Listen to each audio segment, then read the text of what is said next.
Assalamualaikum semua, selamat pagi. Bersama saya Syazah, nutritionist, pakar pemakanan anda. Apa khabar semua? Saya harap semua dalam keadaan sihat. Adik-adik semua puasa cukup tak? Kita dah masuk minggu ketiga dah bulan Ramadan ni, Alhamdulillah.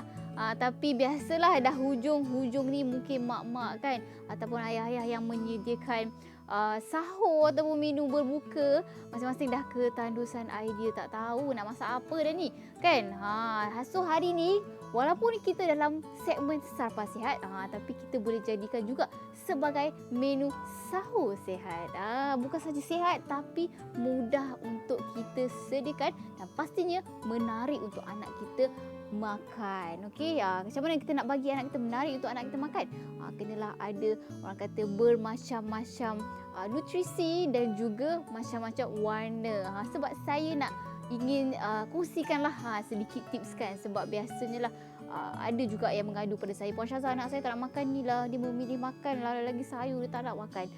Yang pertama sekali saya selalu kongsikan ialah kita sendiri sebagai ibu bapa, kita perlu tunjukkan contoh yang baik, contoh untuk makan dengan cukup, lagi sayur-sayuran kan, barulah anak kita boleh mengikut kita lah. Ada orang kata kan, dari mata turun ke hati, sebab itulah kita kena tackle anak kita dari segi plating, orang kata kan, kena cantik dari segi warna-warninya, dengan dia punya presentation dia kena menarik, barulah anak kita rasa semangat nak makan. Tertanya-tanya, apa mak masak hari ni macam lain pada lain je.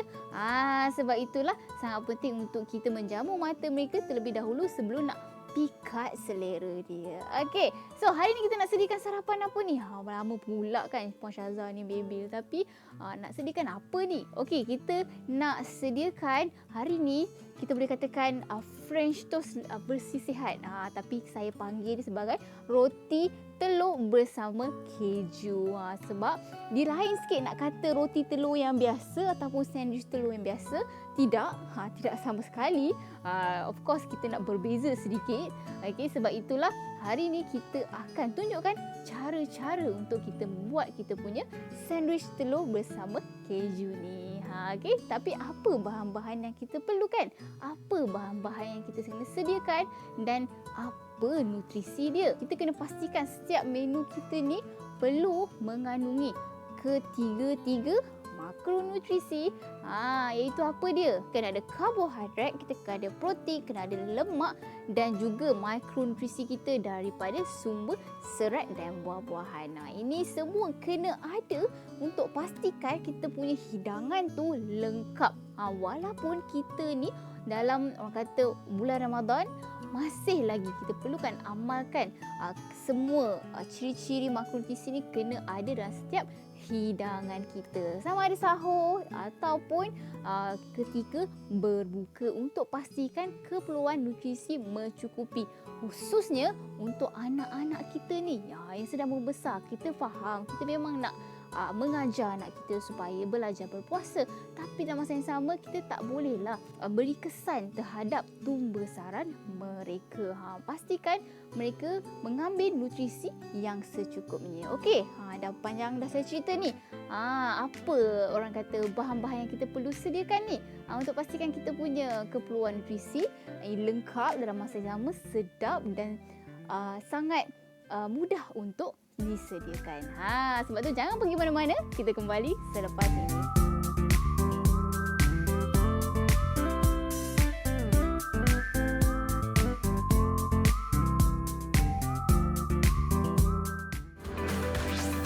Didik TV KPM.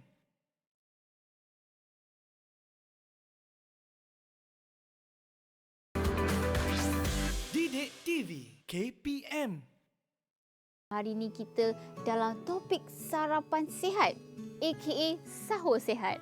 Sebab ke bulan puasa ni pun boleh jadi sahur juga dalam masa yang sama. Okey, ini memang nak kata memang cukup mudah, bukan sahaja sihat tapi sangat mudah untuk kita sediakan. Iaitu kita nak panggil French toast pun tak juga, dia macam ala-ala French toast bersih sihat, ataupun kita boleh panggil sandwich telur bersama keju. Okey.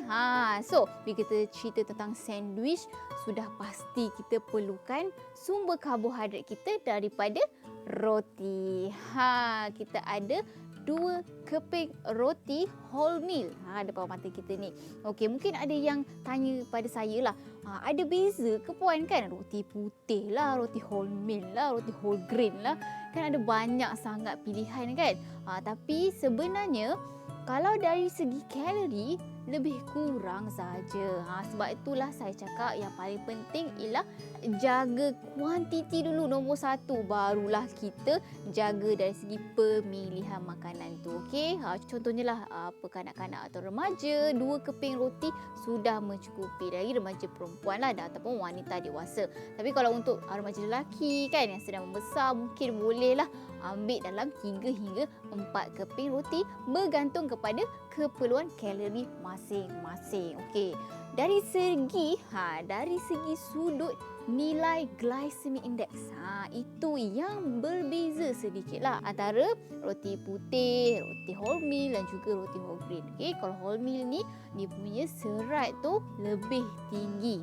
Secara tak langsung vitamin dia pun lebihlah berbanding dengan roti lain kan. Tapi contohnya lah anak tak sukalah roti wholemeal, tak apa. Okey, yang penting jaga kuantiti terlebih dahulu. Tapi mereka yang mungkin ada masalah kecil manis dan apa-apa penyakit kronik, bolehlah ambil roti wholemeal. Tapi masih perlu dalam pantauan doktor masing-masing lah. Okey.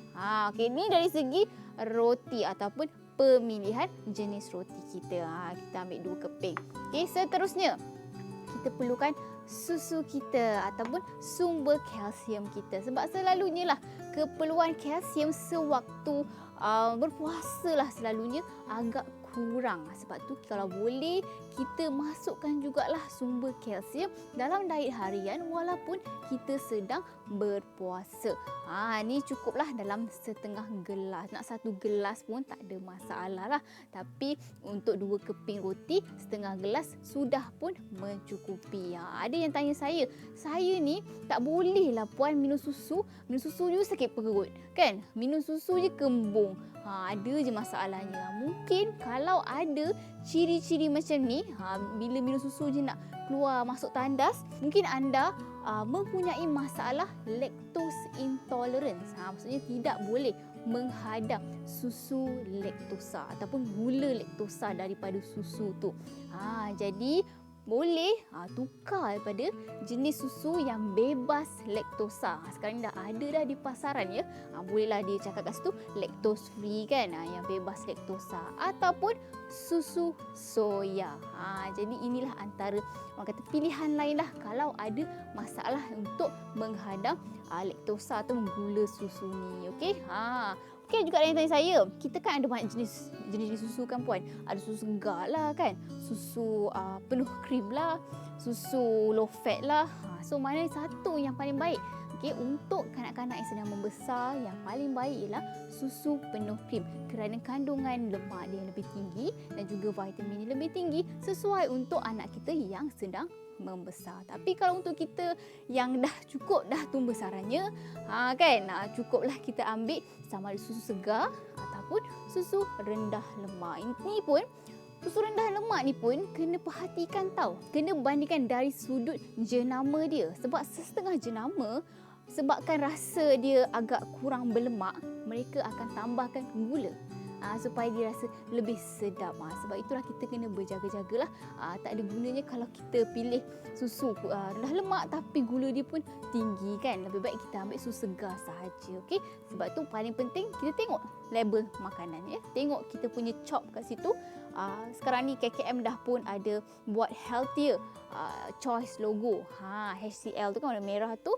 Tengok bandingkan pilihan mana yang lebih sihat. Okey. Ini susu kita lah. Susu ni dah cukup dah. Kita punya satu juga keperluan protein dan juga keperluan kalsium kita. Okey. Cakap pasal protein. Kita kenalah ada sumber protein yang sebenar kan. Dah ada karbo kan. Kena ada protein kita hari ni kita pilih telur. Okey, ada yang pelik lah. Bukan selalunya puan ambil 2 biji. Okey, sebab kita ada spare lagi 1 jenis protein. So, kita ambil 1 biji je untuk seorang. Okey, apa manfaat telur ni? Okey, mungkin ada yang tertanya-tanya sebab saya baru saja buat perkongsian ni di Facebook saya berkenaan dengan perbezaan telur yang cukup masak dan telur separuh masak. Apa perbezaannya? Tapi sebenarnya sebab ramai yang suka separuh masak kata lebih sihatlah dan sebagainya. Tapi sebenarnya dari segi sudut protein, telur yang cukup masak lebih tinggi penyerapan protein daripada telur separuh masak. Dan juga risiko untuk kena sakit perut tu kan. Masalah keracunan makanan tu berkurangan lah kalau kita ambil telur yang masak sepenuhnya. Tapi bergantung pada citarasa masing-masing lah kan. Yang pastinya kena penyediaan makanan tu kenalah betul. Okey. Selain pada tu, itu dari segi jenis masakan lah. Tapi dari segi sudut protein dia ataupun dia punya nutrisi. Telur kuning ni yang paling banyak tinggi nutrien. Sebab ada yang saya tengok ada yang asingkan, tak nak telur kuning sebab nak diet, saya nak telur putih je. Telur kuning ni tinggi kolesterol lah, tak nak ambil. Ini yang biasa saya dengar. Tapi sebenarnya telur ataupun kolesterol dalam makanan ni dia tidak menyebabkan tinggi kolesterol. Melainkan untuk mereka yang dah ada masalah kolesterol tinggi. Yang punca kolesterol tinggi ialah gula berlebihan, lemak trans atau lemak jahat yang berlebihan. Lemak jahat selalu dapat daripada mana? Lemak minyak yang kita guna banyak kali kan, yang berlebihan jadi lemak trans. Lepas tu margarin, ini antaralah lemak trans. Okey. Sebab itu yang kena jaga sebenarnya daripada kolesterol. Kita fikir tentang kolesterol dalam telur ni. Sebab telur kuning pun tinggi dengan lutein dan zeaxanthin. Itu sangat bagus untuk penglihatan kita. Banyak manfaat sebenarnya telur kuning ni. Janganlah buang, sayang. Okey. Alright. So telur. Dan seterusnya kita ada cheese kita. Kita gunakan 1 biji telur je kan. So kita kena top up lagi dengan 1 keping cheese.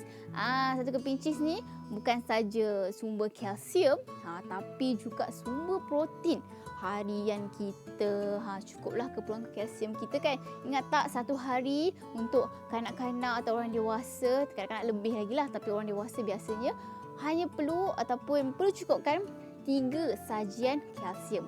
Keperluan kalsium kita contohnya 1 gelas susu 1 sajian, 2 keping cheese 1 sajian ya, kalsium. Lepas tu yogurt 1 cawan 1 sajian. Cukuplah 3 sajian satu hari ataupun lebih kurang dalam 1000 mg kalsium. Okey. Dan seterusnya kita kenalah ada serat. Mana boleh tak ada serat kan? Dah ada karbo, dah ada lemak, dah ada protein, kena ada serat. Pemilihan yang paling sesuai dan paling mudah, tak payah mak-mak nak masak, yang sesuai dengan sandwich ialah semestinya tomato lah.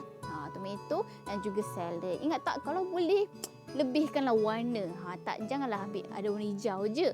Kadang-kadang saya juga suka ganti dengan salad ataupun kobis ungu tu. Sebab dia pun ada astaxanthin. Ya, ini pun ada fiber lah.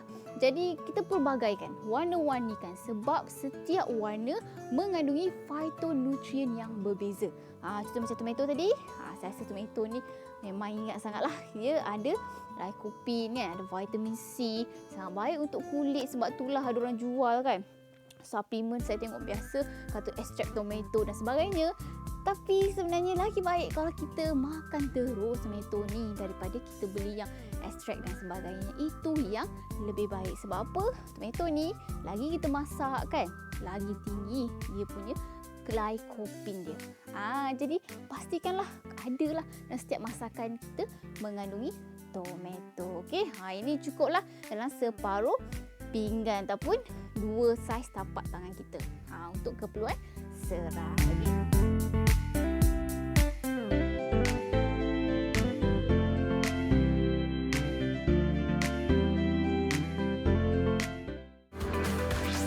Didik TV KPM.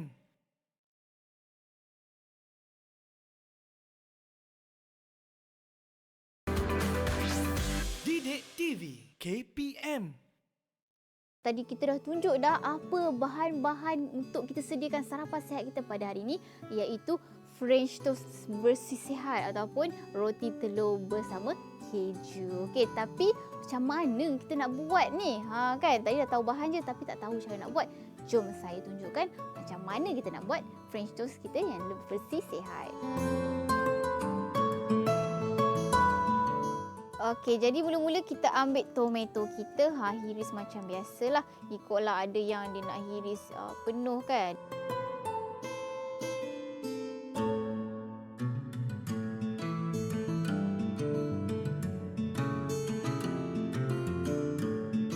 Okey, lepas tu kita ketepikan dulu. And then kita kacau telur kita pula. Ambil mangkuk, kita pecahkan telur kita. Sebiji telur ni. Okay, mungkin ada yang tanya saya, Puan tak ada garam ke kan? Kita kan tak ada rasa, nanti kalau tak ada garam macam mana? Okey, sebenarnya kita tak perlukan pun garam sebab kita akan gunakan cheese. So dah ada natural garam dari situ. Sebab cheese pun ada mengandungi sodium. So tak perlulah kita tambah lagi garam. Okey. Dan seterusnya kita akan kacau kita punya telur.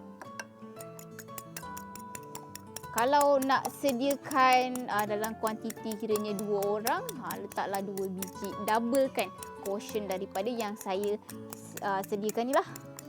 Okey, lepas tu kita masukkan pula susu kita. Dia macam creamy gitu.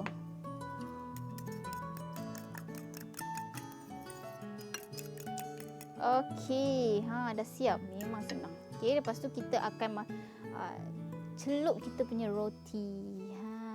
Rendamkan dalam kita punya telur dan juga susu tadi. Okey. Ada juga yang macam siap-siap tau. Kiranya dia dah kepilkan sayur, cheese semua kan, baru dicelup, tapi macam dia berterabur sikit lah.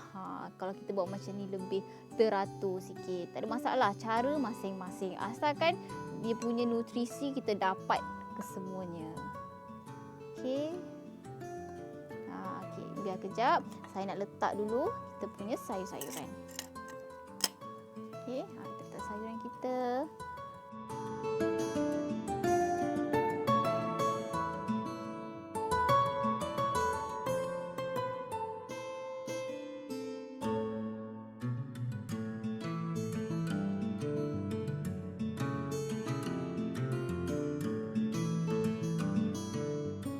Okey, lepas tu dah siap, masukkan dalam air fryer supaya kita rasa macam rangup-rangup crispy tu. Barulah sedap untuk kita makan. Okey, masukkan air fryer kita.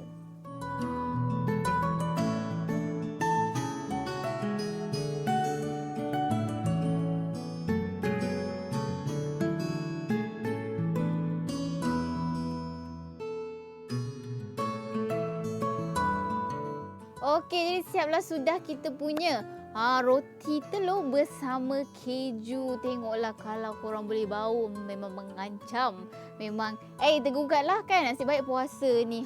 Okey, tak apa. Cuba kita tengok dalam dia macam mana kan. Kita potong sikit.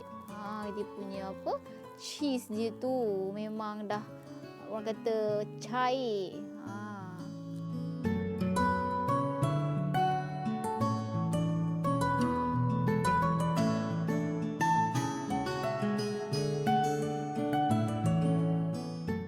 Kakak berapa kalori ni? Kalori dia lebih kurang dalam 350 kalori saja. Tak, memang orang kata sesuai untuk mereka yang nak turunkan berat badan, tapi dalam masa yang sama kita dapat semua keperluan nutrisi kita. Yang penting kena ada karbohidrat, kena ada protein dan juga kita punya lemak. Dan tak lupa juga serat-serat kita, iaitu daripada salad dan juga tomato tadi. Sangat mudah untuk kita sediakan dan boleh jadikan sahur, lagi-lagi bila dah kesuntukan masa kan. Dah tak cukup masa lagi. Lagi 10 minit lagi ni dah nak imsak, dah nak nak subuh dah ni kan. Jadi boleh kita sediakan menu ni pada waktu-waktu yang singkat seperti ini. Pun juga sesuai kalau kita nak sediakan pada waktu murid. Ya, kadang-kadang kan kita biasalah lepas terawih nak cari kan. Kadang-kadang biasa orang Malaysia dia cari kuih muih. Bukanlah tak boleh, boleh. Tapi kita lebih galakkan pemilihan macam buah-buahan, sandwich berbanding kuih muih yang manis. Sebab selalunya kuih-kuih yang manis ni lagi menyebabkan kita rasa lapar lebih cepat. Ini yang menyebabkan kita tak cukup ni. Nak makan setakat 1-2 ketul. Itulah yang berketul-ketul. Lepas tu kita tidur pula tu. Inilah antara punca kenaikan berat badan. Walaupun kita tengah berpuasa, ramai antara kita ingat mesti confirm kurus punya. Tapi benda-benda yang kecil-kecil ni kita tak perasan yang menyebabkan kenaikan berat badan. Okey? Jadi jangan lupa cuba di rumah dan tag saya Syazah Nutritionist di Instagram dan juga Facebook. Dan dapat juga tips-tips pemakanan harian. Okey, selamat mencuba. Bye. Assalamualaikum. Selamat berpuasa.